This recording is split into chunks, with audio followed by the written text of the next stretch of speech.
나는 63년을 살았습니다. 그동안 나는 정직하게 살았고 남에게 해를 끼친 적이 없었습니다. 남편을 잃고 홀로 아들을 키우며 시장에서 김밥을 팔았습니다. 내 손등의 화상 자국들이 그 힘든 세월의 증거입니다. 하지만 아들이 결혼하고 며느리가 우리 집에 들어온 그날부터 내 인생은 상상할 수 없는 지옥으로 변했습니다. 아들이 출장을 떠난 직후 며느리의 얼굴에서 가면이 벗겨졌습니다. 그녀가 내 머리카락을 움켜쥐고 바닥으로 밀어 넣었을 때 나는 이것이 현실인지 악몽인지 구별할 수 없었습니다. 임신한 며느리는 나를 하녀처럼 부렸고 상한 음식을 먹게 했으며 친구들 앞에서 나를 모욕했습니다. 더 끔찍한 것은 그녀가 이미 완벽한 계획을 세워놓았다는 것입니다. 아들이 돌아오면 나를 거짓말쟁이로 만들 계획을요. 하지만 며느리는 한 가지를 잊었습니다. 거실 모퉁이의 작은 빨간 불빛, 모든 것을 지켜보고 있던 그 눈을 말입니다. 이것은 단순한 가족 갈등의 이야기가 아닙니다. 이것은 침묵당한 노인의 목소리가 드디어 세상에 들리게 되는 이야기입니다. 진실과 거짓, 사랑과 배신, 그리고 정의가 결국 승리하는 이야기입니다. 이 채널을 구독하고 좋아요를 눌러주세요. 그리고 여러분은 어디에서 이 이야기를 듣고 계신지 댓글로 알려주세요. 내 손이 떨리는 것은 추위 때문이 아니었어요. 서울의 11월은 차가웠지만 내 몸을 얼어붙게 만든 것은 방금 전 며느리의 눈빛이었습니다. 그 눈빛에는 인간이 가질 수 없는 무언가가 있었어요. 증오? 아니, 그것보다 더 끔찍한 것이었죠. 그것은 내가 인간도 아닌 그저 치워야 할 먼지 같은 존재라고 말하는 눈빛이었습니다. 바닥을 쓸어 이 쓸모없는 늙은이. 민서의 목소리가 아직도 귓가에 맴돌아요. 하지만 그 말보다 더 아팠던 것은 그녀가 내 머리카락을 움켜쥐었을 때의 고통이었습니다. 물리적인 고통이 아니라 내 심장이 산산조각 나는 것 같은 그 느낌이요. 나는 63세의 여자였고 평생을 정직하게 살아왔어요. 남편을 10년 전에 암으로 잃었고 유일한 아들 준호를 키우기 위해 시장에서 김밥을 팔았죠. 내 손등의 화상 자국들이 그 증거였어요. 그날 아침 준호가 부산으로 출장을 떠났어요. 3일간의 중요한 프레젠테이션이 있다고 했죠. 공항으로 가는 택시에 타기 전 그는 나를 꼭 안아주며 말했어요. 엄마, 민서한테 잘 부탁해요. 요즘 임신해서 예민하거든요. 나는 고개를 끄덕였어요. 며느리가 임신 4개월이라는 것을 알고 있었으니까요. 내 손주를 뱃속에 품고 있는 여자였죠. 어떻게 미워할 수 있겠어요? 하지만 택시가 모퉁이를 돌자마자 민서의 얼굴이 변했어요. 마치 가면을 벗는 것처럼 순식간에요. 그녀는 거실로 걸어 들어가 소파에 앉더니 나를 쳐다봤어요. 시어머니. 그 단어에 담긴 독이 느껴졌어요. 이제부터 규칙을 정해야겠어요. 나는 가슴이 두근거렸어요. 무언가 잘못되고 있다는 본능적인 느낌이 들었죠. 무슨 규칙? 내 목소리는 떨렸어요. 민서는 미소를 지었어요. 하지만 그 미소에는 따뜻함이 전혀 없었어요. 시어머니는 이 집의 하인이에요. 아침 6시에 일어나서 청소하고 빨래하고 요리하고 내가 시키는 대로만 하세요. 내 입이 말라갔어요. 민서야, 나는 네 시어머니야. 우리는 가족이잖아. 그녀는 비웃었어요. 가족? 준호 오빠의 엄마라는 것만이 시어머니를 이 집에 있게 하는 유일한 이유예요. 오빠는 착하니까 시어머니를 요양원에 보내지 않는 거예요. 하지만 나는 달라요. 강남구 도곡동에 있는 이 아파트는 준호가 10년 동안 모은 돈으로 산 거였어요. 34평짜리 아파트였고 준호는 자랑스럽게 내 방을 마련해 줬어요. 엄마, 이제 편하게 사세요. 여기가 엄마 집이에요. 그의 말이 생각났어요. 하지만 지금 며느리는 내가 이 집에 있을 자격이 없다고 말하고 있었어요. 다음 날부터 지옥이 시작됐어요. 민서는 매일 새로운 방법으로 나를 괴롭혔어요. 아침 5시에 깨워서 화장실 청소를 시켰고 점심은 먹지 못하게 했어요. 시어머니는 늙었으니까 많이 먹으면 안 돼요. 건강에 안 좋아요. 그녀는 웃으며 말했죠. 하지만 그녀 자신은 배달 음식을 시켜 먹으면서요. 둘째 날 밤 나는 배가 너무 고파서 부엌으로 갔어요. 냉장고 문을 열자마자 민서가 나타났어요. 뭐 하세요? 그녀의 목소리는 얼음장처럼 차가웠어요. 배가 고파서. 나는 변명처럼 말했어요. 그녀는 냉장고 문을 쾅 닫았어요. 시어머니 음식은 여기에 없어요. 시어머니 것은 저기 찬장 밑에 있어요. 나는 찬장을 열었어요. 거기에는 상한 김치와 딱딱해진 밥이 있었어요. 눈물이 났지만 참았어요. 나는 그 밥을 먹었어요. 목구멍으로 넘어가지 않았지만 배고픔이 자존심보다 강했으니까요. 셋째 날, 오늘이었어요. 민서는 아침부터 기분이 나빠 보였어요. 그녀는 거실 바닥을 보더니 소리쳤어요. 이게 뭐예요? 바닥에 먼지가 있잖아요. 나는 어제 밤늦게까지 청소를 했었어요. 바닥은 깨끗했어요. 하지만 민서는 신경 쓰지 않았어요. 당장 다시 쓸어요. 나는 빗자루를 들고 바닥을 쓸기 시작했어요. 내 무릎이 아팠어요. 관절염 때문에 오래 서 있을 수 없었죠. 하지만 민서는 내가 앉는 것조차 허락하지 않았어요. 똑바로 서서 해요. 게으르게 굴지 말고. 그때였어요. 내가 실수로 꽃병을 건드렸고 그것이 바닥에 떨어져 깨졌어요. 명동에서 준호가 내게 선물했던 도자기 꽃병이었어요. 민서의 얼굴이 일그러졌어요. 그녀는 빠른 걸음으로 내게 다가왔고 갑자기 내 머리카락을 움켜잡았어요. 쓸모없는 늙은이. 그녀는 소리치며 내 머리를 흔들었어요. 고통이 머리 전체로 퍼졌어요. 나는 비명을 지르고 싶었지만 목소리가 나오지 않았어요. 바닥을 쓸어. 지금 당장. 그녀는 나를 바닥으로 밀었고 나는 무릎을 꿇었어요. 눈물이 멈추지 않았어요. 하지만 내가 울고 있는 것을 민서에게 보이고 싶지 않았어요. 나는 고개를 숙이고 빗자루질을 계속했어요. 내 손이 떨렸어요. 심장이 너무 빨리 뛰어서 숨을 쉬기 힘들었죠. 그때 나는 거실 모퉁이에 있는 작은 빨간 불빛을 봤어요. CCTV였어요. 준호가 집 보안을 위해 6개월 전에 설치한 거였죠. 그는 그것이 항상 녹화되고 있다고 말했었어요. 그리고 그 영상들은 자동으로 클라우드에 저장된다고요. 내 가슴 속에서 무언가가 움직였어요. 두려움이었을까요? 아니면 희망이었을까요? 나는 알 수 없었어요. 하지만 한 가지는 확실했어요. 민서는 그 카메라를 완전히 잊고 있었다는 것이요. 그날 밤 나는 내 작은 방에 누워 천장을 바라봤어요. 준호는 내일 저녁에 돌아올 거예요. 나는 그에게 무엇을 말해야 할까요? 며느리가 나를 어떻게 대했는지 말해야 할까요? 아니면 조용히 있어야 할까요? 하지만 가장 무서운 것은 다른 거였어요. 민서가 오늘 나에게 속삭인 그 말이었죠. 시어머니, 오빠가 돌아오면 내가 말할 거예요. 시어머니가 나를 괴롭혔다고. 임신한 며느리를 힘들게 했다고. 누구 말을 믿을 것 같아요? 늙은 시어머니?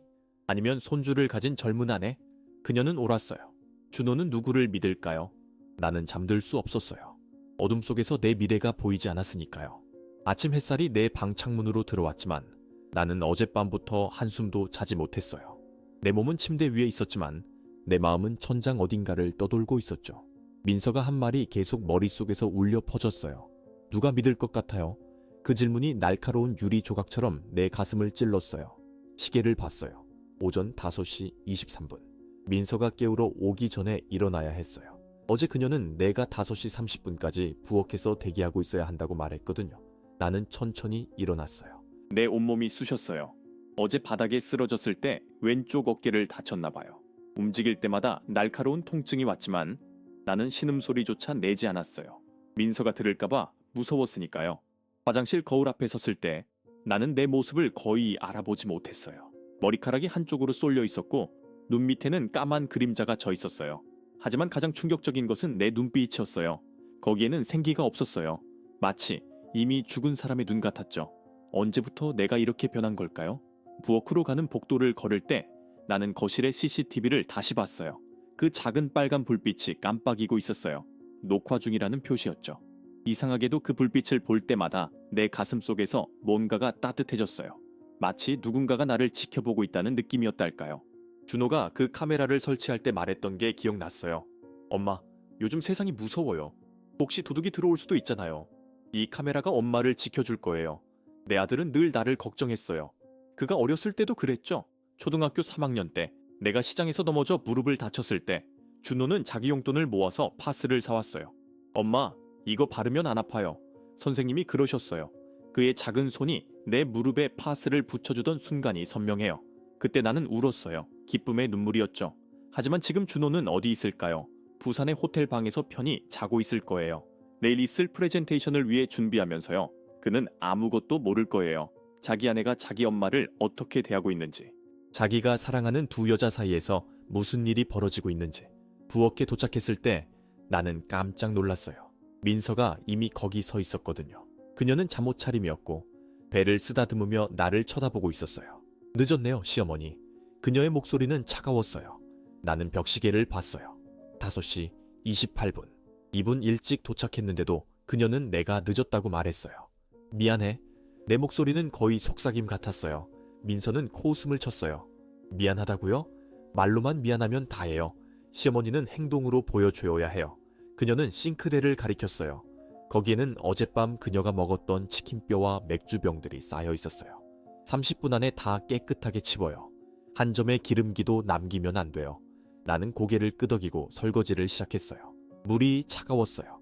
11월의 수돗물은 얼음장처럼 차가웠지만 민서는 내가 온수를 쓰는 것을 허락하지 않았어요. 가스비가 아까워요. 시어머니 같은 늙은이 때문에 우리 돈 낭비할 수 없어요. 그녀는 어제 그렇게 말했죠. 손가락이 저리기 시작했어요. 관절이 뻣뻣해지면서 설거지가 더 힘들어졌어요. 하지만 나는 멈추지 않았어요. 멈추면 민서가 화낼 것을 알았으니까요. 치킨 기름이 잘 씻기지 않았어요. 나는 수세미로 계속 문질렀고 내 손가락 끝이 빨갛게 부어올랐어요. 시어머니. 민서의 목소리가 등 뒤에서 들렸어요. 나는 돌아봤어요. 그녀는 휴대폰을 들고 있었고 무언가를 찍고 있었어요. 나를 찍고 있었던 거예요. 뭐 하는 거야? 나는 당황해서 물었어요. 민서는 웃었어요. 하지만 그 웃음에는 악의가 가득했어요. 증거 만들고 있어요. 그녀가 말했어요. 시어머니가 나를 무시하고 집안일을 제대로 안 하고 나를 힘들게 한다는 증거요. 오빠한테 보여줄 거예요. 보세요. 여기 사진에는 시어머니가 설거지하는 모습이 나와요.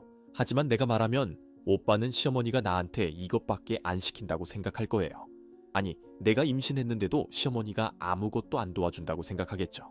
내 머릿속이 하얘졌어요. 그녀는 이미 계획을 세워놓은 거였어요. 나를 함정에 빠뜨릴 완벽한 계획을요. 민서야, 제발. 내 목소리가 떨렸어요. 나는 내 시어머니야. 우리가 이렇게까지 해야 돼? 민서는 휴대폰을 주머니에 넣었어요. 그리고 천천히 내게 다가왔어요. 그녀의 얼굴이 내 얼굴 가까이 왔을 때 나는 그녀의 눈을 봤어요. 거기에는 증오만 있었어요. 시어머니? 시어머니라는 말을 너무 믿지 마세요. 그건 그냥 호칭일 뿐이에요. 진짜 관계는 없어요. 시어머니는 내가 오빠와 결혼했을 때부터 내 적이었어요. 왜? 나는 물었어요. 내가 너한테 뭘 잘못했니? 민서는 비웃었어요. 잘못? 시어머니의 존재 자체가 잘못이에요. 오빠는 시어머니한테 매달 50만 원을 용돈으로 줘요. 그 돈이면 나는 명품 가방 하나 살 수 있어요. 그리고 이 집에 시어머니 방이 있잖아요. 그 방을 아기 방으로 쓸 수 있었는데 시어머니가 여기 있으면 내 인생이 불편해요. 내 가슴이 무너졌어요. 그녀는 나를 가족이 아니라 장애물로 봤던 거예요. 나는 말문이 막혔어요. 무슨 말을 해야 할지 몰랐어요. 민서는 다시 미소를 지으며 거실로 갔어요. 아, 그리고 오늘은 욕실 청소도 해야 해요. 병이 안쪽까지 완벽하게요. 내가 검사할 거예요. 나는 그 자리에 서서 떨고 있었어요. 내 인생이 어떻게 이렇게 됐을까요? 나는 평생을 착하게 살았어요. 남에게 해를 끼친 적이 없었어요. 시장에서 김밥을 팔 때도 손님들한테 늘 친절했고 정직하게 장사했어요. 남편이 병들었을 때도 나는 밤낮으로 간호했어요. 준호를 키울 때도 나는 모든 것을 희생했어요. 그런데 지금 나는 왜 이런 대접을 받아야 하는 거죠? 내가 전생에 무슨 죄를 지었길래? 설거지를 마치고 욕실로 갔을 때 나는 병이 앞에 무릎을 꿇었어요. 소를 들고 청소를 시작했지만 눈물이 멈추지 않았어요. 눈물이 병이 물과 섞였어요. 나는 63년을 살았어요. 하지만 이 순간만큼 내가 무가치하다고 느낀 적은 없었어요.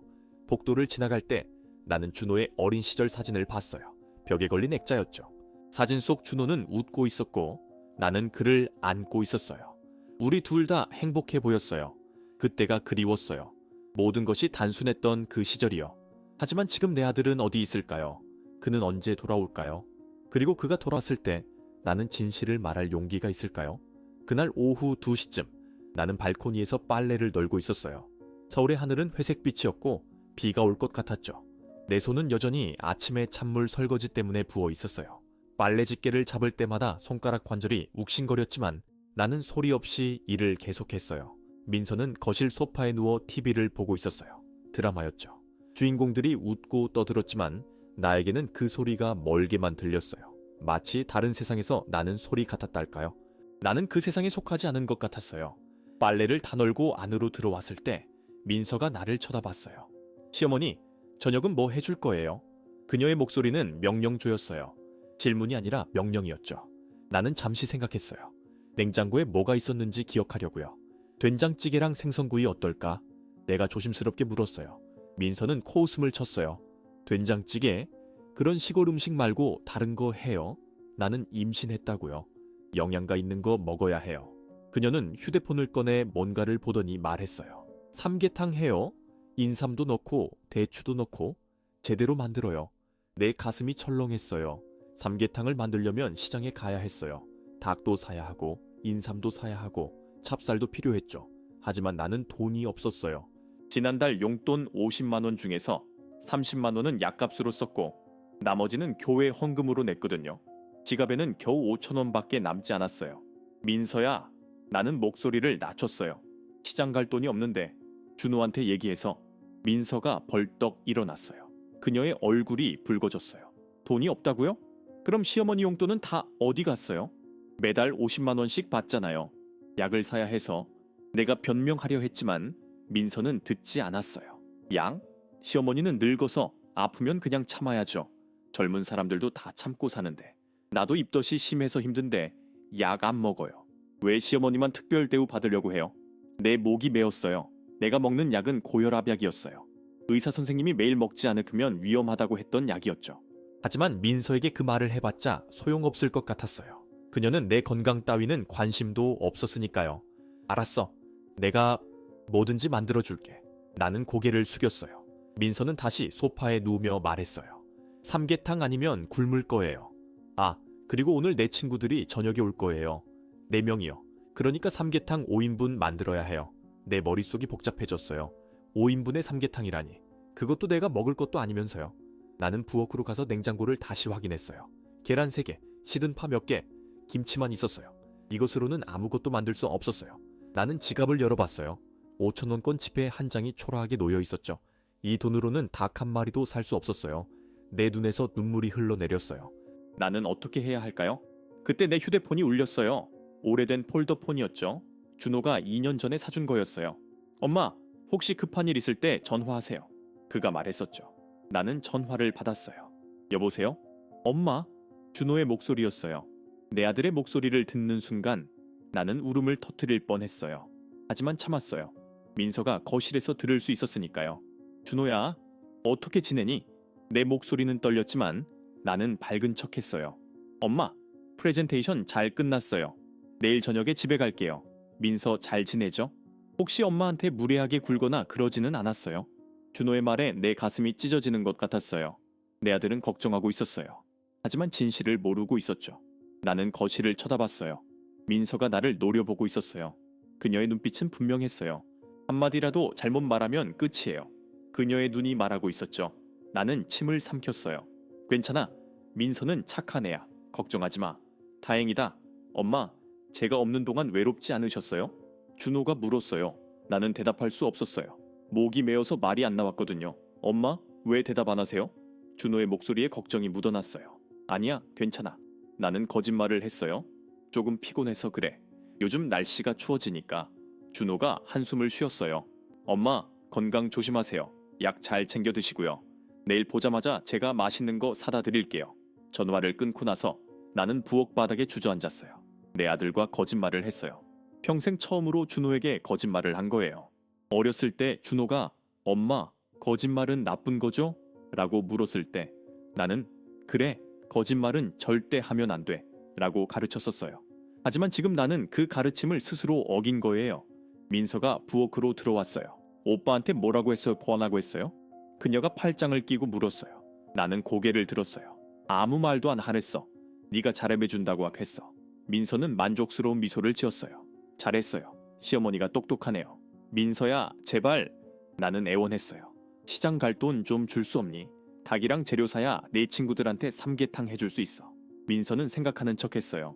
그리고 나서 지갑을 꺼냈어요. 5만 원을 꺼내 내 앞에 던졌어요. 돈이 바닥에 떨어졌어요. 주워요. 민서가 말했어요. 나는 그녀를 쳐다봤어요. 뭐? 민서는 미소를 지었어요. 시어머니가 돈이 필요하면 주어야죠. 내가 그냥 주는 전무 아니에요. 시어머니가 받아야 하는 거예요. 그녀의 목소리에는 아기가 가득했어요. 나는 떨리는 손으로 바닥에 돈을 주었어요. 내 손가락이 차가운 타일을 만졌을 때 나는 내가 얼마나 낮아졌는지 깨달았어요. 63년을 살면서 나는 누구 앞에서도 무릎 꿇은 적이 없었어요.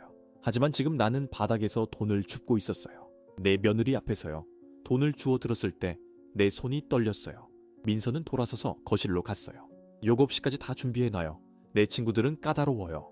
음식이 맛없으면 시어머니한테 창피를 줄 거예요. 나는 그 돈을 꽉 쥐었어요. 손바닥에 땀이 났어요. 오후 3시였어요.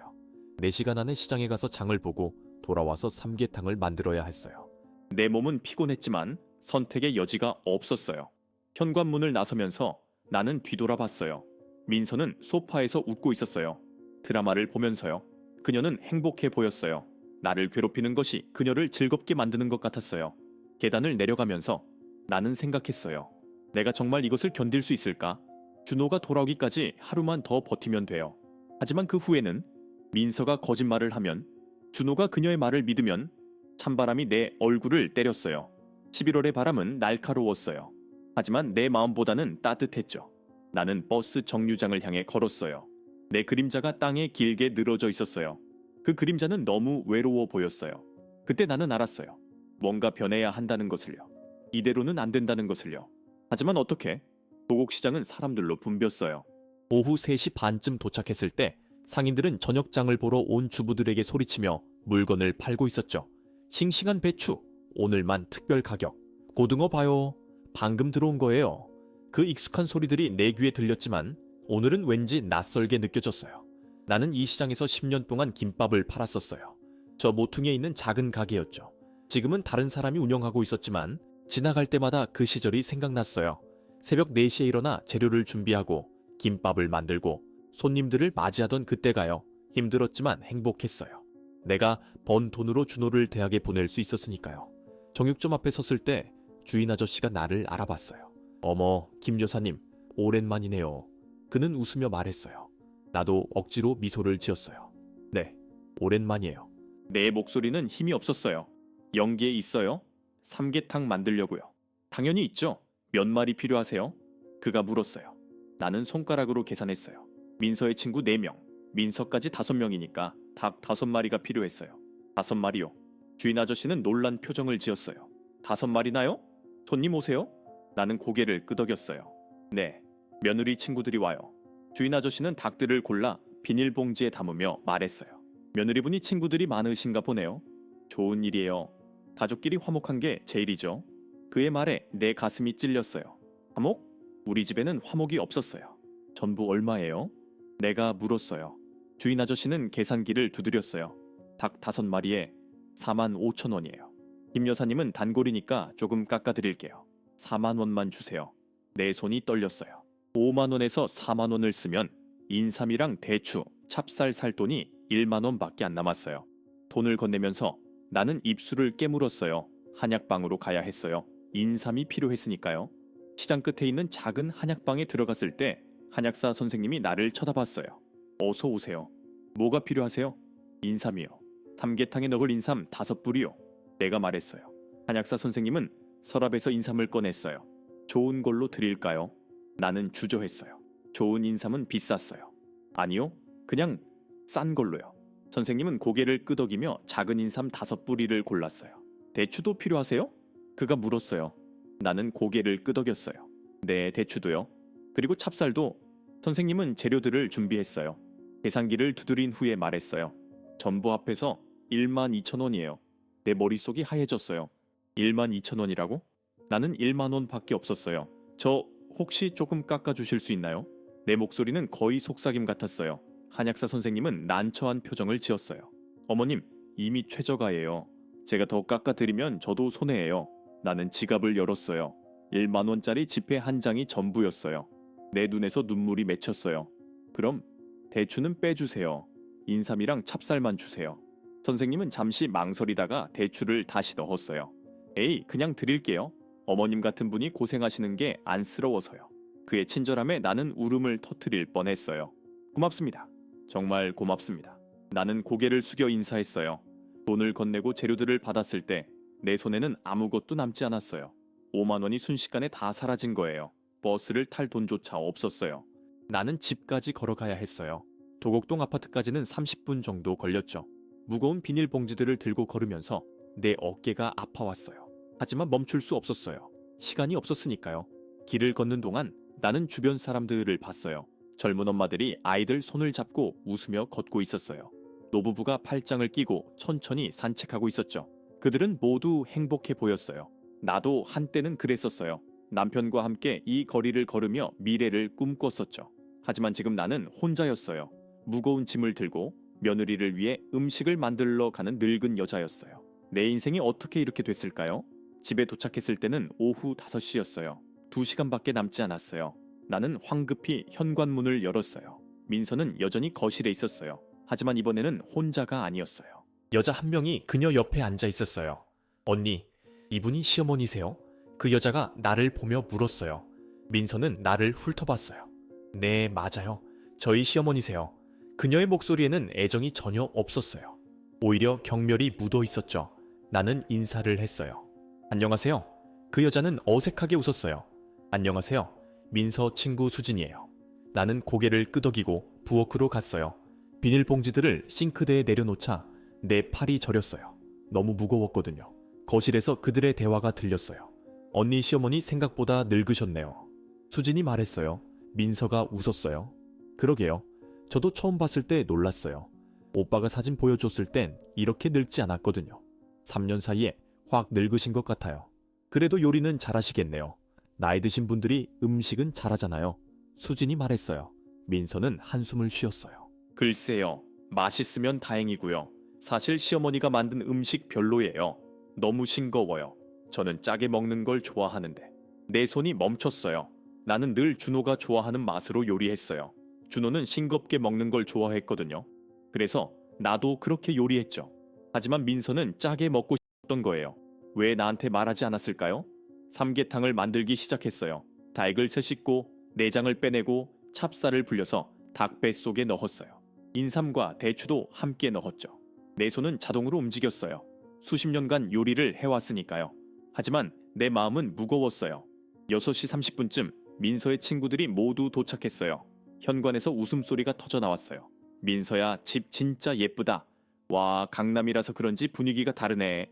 그들은 들뜬 목소리로 떠들었어요. 나는 부엌에서 조용히 삼계탕을 끓이고 있었어요. 김이 올라와 내 얼굴을 데웠어요. 땀이 흘러내렸지만 나는 닦지 않았어요. 시간이 없었으니까요. 7시 정각, 나는 삼계탕을 상에 올렸어요. 5개의 뚝배기에 뜨거운 삼계탕이 담겨 있었어요. 김이 모락모락 났고 인삼 향이 퍼졌어요. 나는 최선을 다했어요. 식사 준비됐어요. 내가 거실로 가서 말했어요. 민서와 친구들이 식탁으로 왔어요. 그들은 삼계탕을 보며 웃었어요. 우와, 진짜 맛있어 보인다. 민서야, 시어머니가 요리 잘하시네. 하지만 민서는 웃지 않았어요. 그녀는 냉정하게 나를 쳐다봤어요. 시어머니는 안 드세요? 나는 고개를 저었어요. 아니야, 나는 괜찮아. 너희들 먹어. 사실 나는 배가 너무 고팠어요. 아침부터 제대로 먹지 못했거든요. 하지만 삼계탕은 5개뿐이었어요. 민서는 미소를 지었어요. 하지만 그 미소는 차가웠어요. 시어머니, 부엌 청소하세요. 지저분하잖아요. 친구들 앞에서 나를 하녀 취급하는 거였어요. 친구들은 어색하게 서로를 쳐다봤어요. 나는 아무 말 없이 부엌으로 갔어요. 싱크대에는 설거지할 것들이 쌓여 있었어요. 내 눈에서 눈물이 떨어져 물과 섞였어요. 거실에서는 웃음소리가 계속 들렸어요.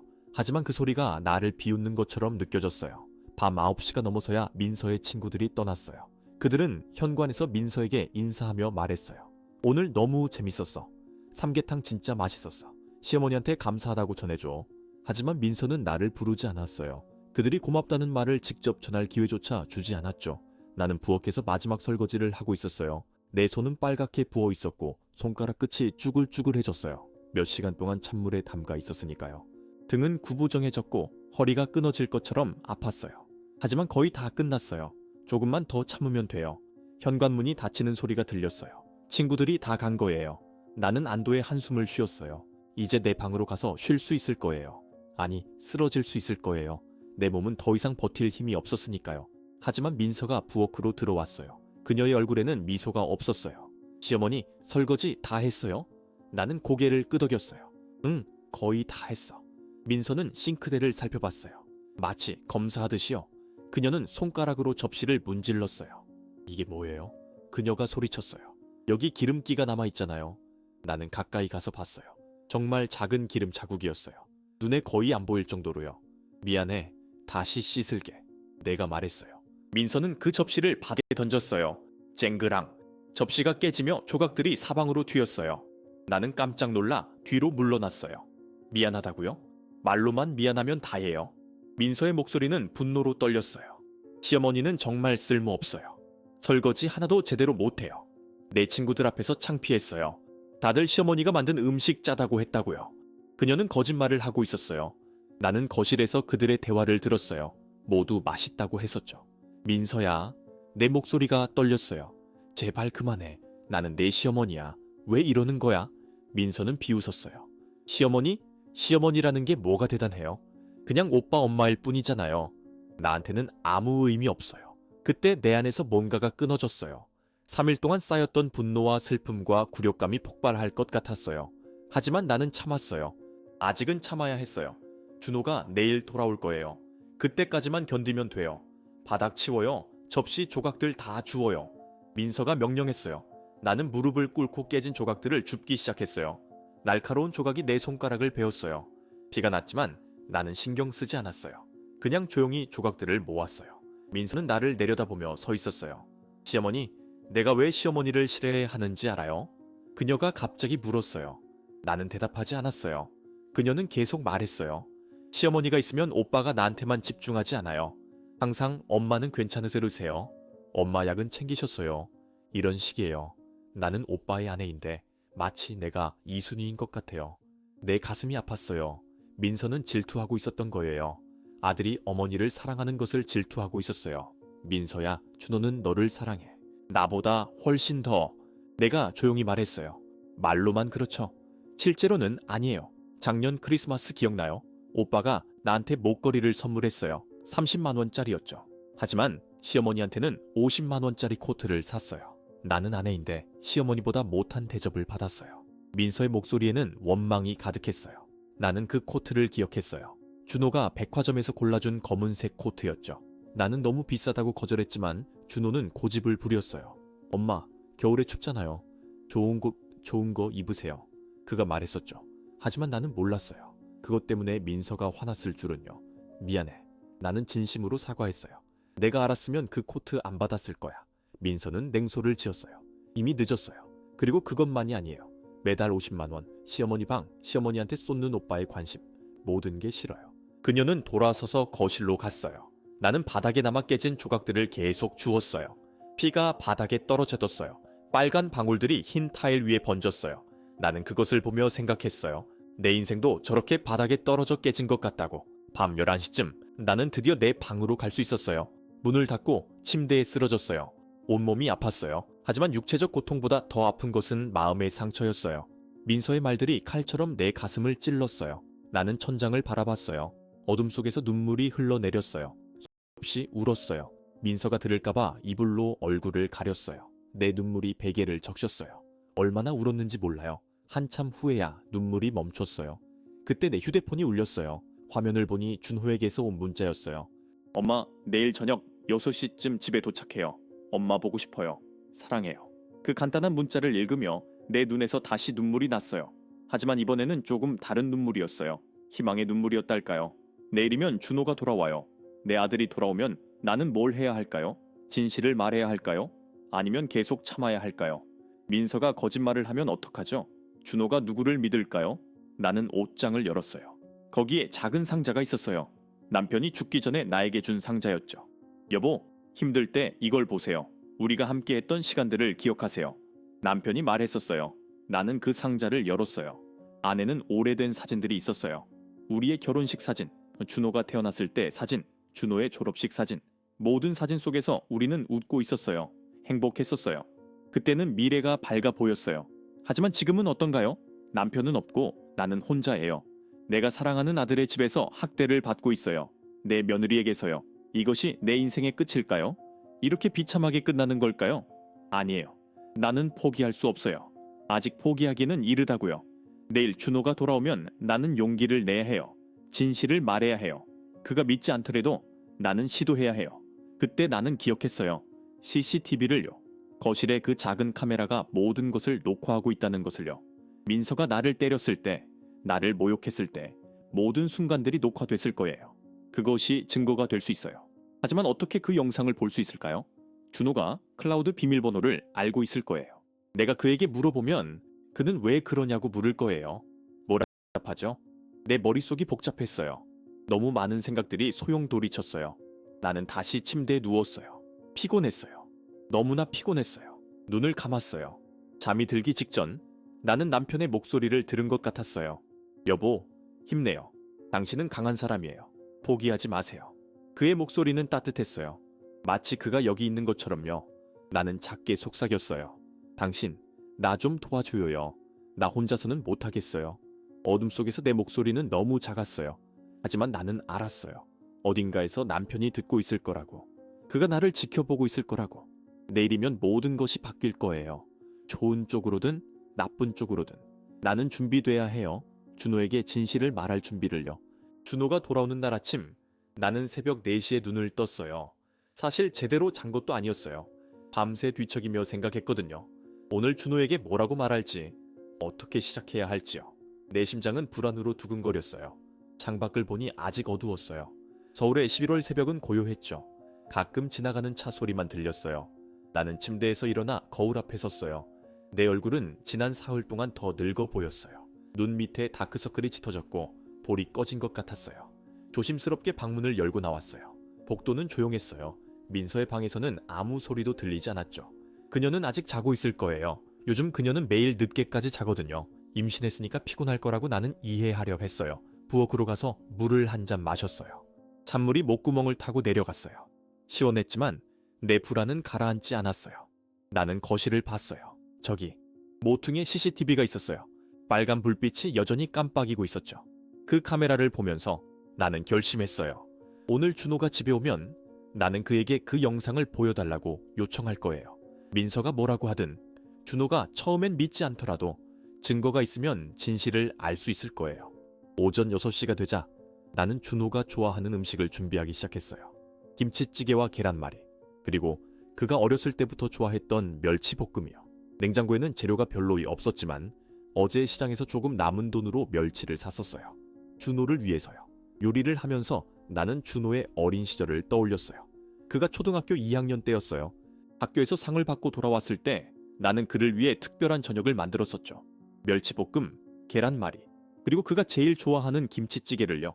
준호는 눈을 반짝이며 말했어요.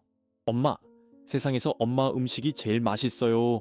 그때 그 아이가 지금은 32살의 어른이 됐어요. 결혼도 했고 곧 아빠가 될 거예요.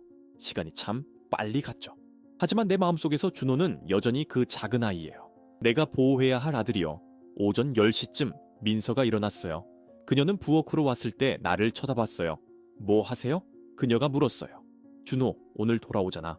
그 애가 좋아하는 음식 만들고 있어. 나는 조용히 대답했어요. 민서의 얼굴이 굳어졌어요. 오빠 좋아하는 음식?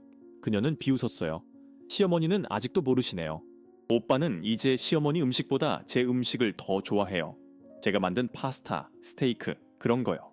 그녀의 말에는 자신감이 넘쳤어요. 하지만 나는 알고 있었어요. 준호는 여전히 한국 음식을 좋아한다는 것을요. 지난달에 그가 전화했을 때 엄마 김치찌개가 그립네요. 민서가 만든 파스타도 맛있지만 엄마 음식만 한 게 없어요 라고 말했었거든요. 그래, 나는 더 이상 말하지 않았어요. 민서와 싸우고 싶지 않았어요. 오늘은 준호가 돌아오는 날이니까요. 평화롭게 지내고 싶었어요. 오후 내내 나는 집 청소를 했어요. 민서는 소파에 앉아 휴대폰만 보고 있었죠. 나는 바닥을 닦고 화장실을 청소하고 준호의 방을 정리했어요. 그의 책상 위에는 우리 가족 사진이 있었어요. 남편, 나, 그리고 어린 준호. 우리는 남산타워 앞에서 찍은 사진이었죠. 그때가 그리웠어요. 오후 5시 민서가 갑자기 말했어요. 시어머니, 오빠 오기 전에 분명히 말해둘 게 있어요. 나는 그녀를 쳐다봤어요. 그녀의 눈빛은 차갑고 단호했어요. 오빠한테 이상한 말 하지 마세요. 제가 시어머니를 잘 대했다고 말하세요. 알았죠? 민서야. 나는 떨리는 목소리로 말했어요. 나는 준호한테 진실을 말할 거야. 네가 나한테 어떻게 했는지. 민서는 웃었어요. 하지만 그 웃음은 무서웠어요. 진실? 누가 믿을 것 같아요? 시어머니는 늙었어요. 기억력도 안 좋고 착각도 많이 나죠. 내가 오빠한테 그렇게 말할 거예요. 하지만 증거가 있어. 내가 말했어요. 민서의 얼굴이 변했어요. 증거요? 나는 CCTV를 가리켰어요. 저 카메라. 모든 걸 녹화했어. 네가 나를 때린 것도 모욕한 것도. 민서의 얼굴이 창백해졌어요. 잠시 동안 그녀는 말이 없었어요. 하지만 곧 그녀는 다시 미소를 지었어요. 그 카메라요? 그녀는 휴대폰을 꺼냈어요. 제가 이틀 전에 이미 확인했어요. 클라우드 계정 비밀번호도 바꿨고요. 시어머니는 그 영상을 볼 수 없어요. 내 심장이 멈춘 것 같았어요. 민서가 이미 모든 것을 계획했다니. 오빠 휴대폰으로만 접속할 수 있어요. 그리고 제가 오빠한테 뭐라고 말할 것 같아요? 엄마가 CCTV 영상 보고 싶어 해요 라고 하면 오빠는 이상하게 생각할 거예요. 왜? 무슨 일 있었어? 라고 물어볼 거고, 그럼 제가 말하죠. 시어머니가 요즘 이상하세요. 없는 일을 있다고 우기세요. 나는 무너졌어요. 민서는 완벽한 함정을 만들어 놓은 거예요. 나는 어떻게 해야 할까요? 증거도 없이 준호에게 진실을 말하면 그는 나를 믿을까요? 오후 5시 50분 현관 초인종이 울렸어요. 내 심장이 빨리 뛰기 시작했어요. 준호였어요. 민서가 달려가 문을 열었어요. 오빠! 보고 싶었어? 그녀는 준호를 껴안았어요. 그녀의 목소리는 달콤했어요. 지난 사흘 동안 내가 들었던 그 차가운 목소리와는 완전히 달랐죠. 나도 보고 싶었어, 자기야. 준호가 민서를 안으며 말했어요. 그는 여행 가방을 내려놓고 안으로 들어왔어요. 그리고 나를 봤어요. 엄마. 그는 웃으며 내게 다가왔어요. 준호야. 내 목소리는 떨렸어요. 준호는 나를 꽉 안아줬어요. 그의 품은 따뜻했어요. 안전했어요. 나는 그 순간 울고 싶었어요. 하지만 참았어요. 민서가 보고 있었으니까요. 엄마, 안 보는 사이 살 빠지신 것 같아요. 괜찮으세요? 준호가 걱정스럽게 물었어요. 내 뒤에서 민서가 끼어들었어요. 오빠, 시어머니는 괜찮으세요. 제가 잘 챙겼어요. 맛있는 것도 해드리고 편하게 쉬시라고 했어요. 준호는 민서를 보며 웃었어요. 그래, 고마워. 엄마 잘 돌봐줘서. 민서는 수줍게 웃었어요. 그녀의 연기는 완벽했어요. 마치 정말로 나를 사랑하는 며느리처럼 보였죠. 저녁 식사 시간이었어요. 나는 준호가 좋아하는 음식들을 상에 올렸어요. 준호는 눈을 반짝이며 말했어요. 우와, 엄마. 제가 좋아하는 것들이네요. 그는 숟가락을 들고 김치찌개를 먹었어요. 역시 엄마 손맛이 최고예요. 민서는 옆에서 미소를 짓고 있었지만 그녀의 눈은 웃지 않았어요. 나는 그것을 봤어요. 하지만 준호는 몰랐죠. 식사가 끝나고 준호가 말했어요. 엄마, 제가 없는 동안 뭐 특별한 일 없었어요? 이것이 기회였어요. 나는 진실을 말할 수 있었어요. 하지만 민서가 나를 쳐다보고 있었어요. 그녀의 눈빛이 말하고 있었어요. 감히 말해봐요. 나는 입술을 깨물었어요. 그리고 거짓말을 했어요. 아니야, 아무 일도 없었어. 민서가 잘 챙겨줬어. 준호는 안심한 표정을 지었어요. 다행이다. 걱정해서 했는데. 하지만 내 마음속에서는 무언가가 부서지고 있었어요. 그날 밤 나는 잠들 수 없었어요. 준호가 바로 옆방에 있는데도 나는 그에게 진실을 말하지 못했어요. 내 자신이 너무 비겁하게 느껴졌죠. 천장을 바라보며 나는 눈물을 흘렸어요. 조용히, 소리 없이요. 새벽 2시쯤 목이 말라서 부엌으로 갔어요. 복도는 어두웠고 나는 불을 켜지 않고 조심스럽게 걸었어요. 누구도 깨우고 싶지 않았으니까요. 부엌에 도착해서 냉장고 문을 열었을 때 뒤에서 목소리가 들렸어요. 엄마? 준호였어요. 나는 놀라서 돌아봤어요. 그는 거실 소파에 앉아 있었어요. 노트북이 그의 무릎 위에 있었고 화면에 푸른 빛이 그의 얼굴을 비추고 있었죠. 준호야, 왜 앉아? 내가 물었어요. 일 때문에요. 부산에서 프레젠테이션은 잘 끝났는데 후속 작업이 있어서요. 그가 대답했어요. 나는 물을 따라 마시며 그를 봤어요. 내 아들은 피곤해 보였어요. 눈 밑에 다크서클이 있었고 어깨가 축 늘어져 있었죠. 더워져 있었죠. 너무 무리하지 마. 내가 말했어요. 준호는 미소를 지었어요. 괜찮아요, 베타니 엄마. 이 정도는 아무것도. 그나저나 엄마는 왜 안 주무세요? 나는 잠시 망설였어요. 이것이 기회일 수도 있었어요. 민서가 자고 있으니 준호와 단둘이 얘기할 수 있었죠. 준호야. 내 목소리가 떨렸어요. 엄마한테 물어볼 게 있어. 준호는 노트북을 닫고 나를 쳐다봤어요. 뭔데요? 나는 심호흡을 했어요. CCTV 영상. 그거 어떻게 보는 거야? 준호의 표정이 이상해졌어요. CCTV 영상요? 왜요? 무슨 일 있었어요? 내 가슴이 두근거렸어요. 이제 말해야 할 때였어요. 준호야, 사실은 그때 민서의 방문이 열렸어요. 오빠? 왜 앉아요? 민서가 나왔어요. 그녀는 잠옷 차림이었고 배를 감싸며 걸어왔어요. 시어머니도 왜 안 주무세요? 밤에 돌아다니시면 안 되는데. 그녀의 목소리는 걱정하는 척했지만 눈빛은 경고하고 있었어요. 민서야, 미안해. 목 말라서 물 마시러 왔어. 나는 재빨리 대답했어요. 민서는 준호 옆에 앉았어요. 오빠, 시어머니가 요즘 밤에 자주 일어나세요? 화장실도 자주 가시고 혹시 어디 아프신 건 아닐까요? 준호가 걱정스러운 얼굴로 나를 봤어요. 엄마, 어디 불편하세요? 병원 가봐야 하는 것부터 아니에요? 나는 고개를 저었어요. 아니야, 괜찮아. 나이 들면 다 그래. 민서는 준호의 팔을 잡았어요. 오빠, 내일 시어머니 병원 예약해드려요. 혹시 모르니까. 그녀는 나를 걱정하는 척했지만 나는 알았어요. 이것도 그녀의 계획의 일부라는 것을요. 나를 아픈 사람으로 만들어서 내가 하는 말을 믿지 못하게 만들려는 거였죠. 나 괜찮아. 그냥 자러 갈게. 나는 방으로 돌아갔어요. 문을 닫기 전에 나는 뒤를 돌아봤어요. 민서가 준호를 안으며 뭔가 속삭이고 있었어요. 준호는 고개를 끄덕이고 있었고요. 내 가슴이 무너졌어요. 다음 날 아침 준호가 일찍 회사에 갔어요. 민서는 여전히 자고 있었고 나는 부엌에서 설거지를 하고 있었어요. 현관 초인종이 울렸어요. 누구지? 나는 인터폰을 봤어요. 낯선 중년 남자가 서 있었어요.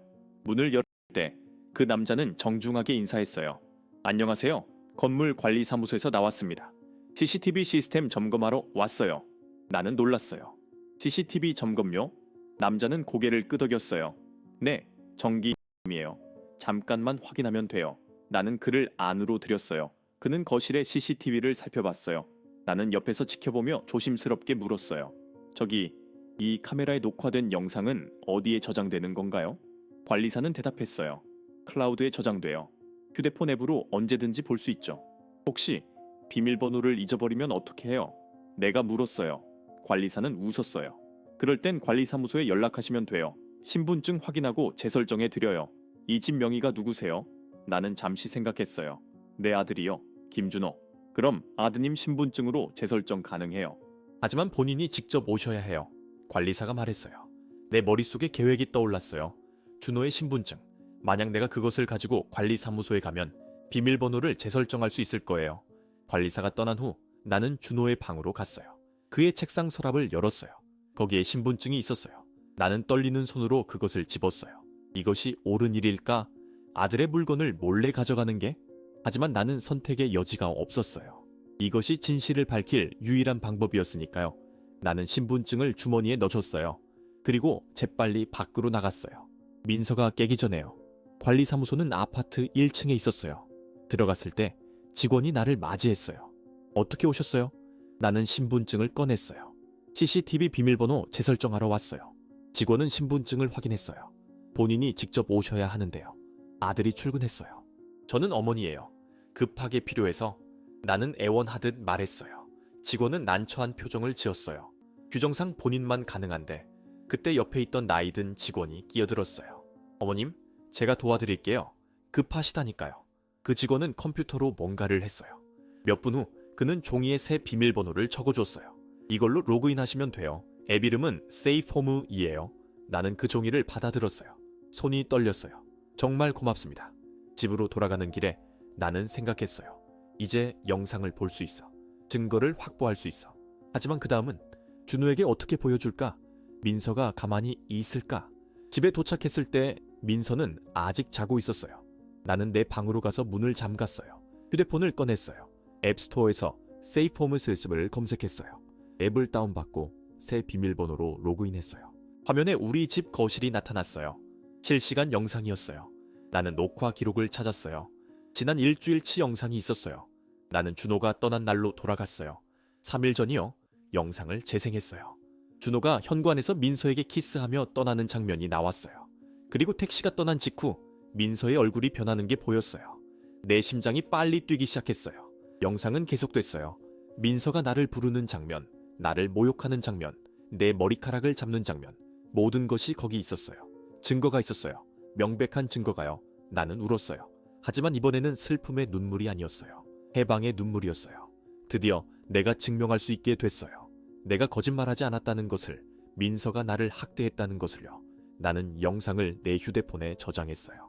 그리고 준호의 신분증을 다시 그의 방에 놓았어요. 민서는 여전히 모르고 있었어요. 그녀는 자기가 이겼다고 생각하고 있었죠. 하지만 게임은 아직 끝나지 않았어요. 오늘 저녁 준호가 집에 돌아오면 나는 그에게 모든 것을 보여줄 거예요. 진실을요. 저녁 6시 준호가 집에 돌아왔어요. 현관문이 열리는 소리를 들었을 때 내 심장은 미친 듯이 뛰었어요. 오늘이 바로 그날이었어요. 진실이 밝혀지는 날이요. 나는 내 방에서 휴대폰을 꽉 쥐고 있었어요. 그 안에 모든 증거가 들어있었죠. 다녀왔어요! 준호의 목소리가 들렸어요. 민서가 현관으로 달려가는 소리가 났어요. 오빠, 오늘 어땠어요? 그녀의 목소리는 달콤했어요. 완벽한 아내처럼 들렸죠. 나는 방문을 조금 열고 복도를 내다봤어요. 민서가 준호의 가방을 받아들고 웃고 있었어요.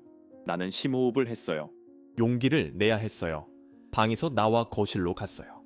준호는 소파에 앉아 넥타이를 풀고 있었어요. 그는 나를 보고 미소를 지었어요. 엄마, 저녁 먹었어요? 나는 고개를 저었어요. 아직 안 먹었어. 준호야, 네가 오면 같이 먹으려고 기다렸어. 민서가 부엌에서 소리쳤어요. 오빠, 제가 오늘 특별히 스테이크 만들었어요. 오빠 좋아하는 거예요. 준호는 고개를 끄덕였어요. 그래? 고마워.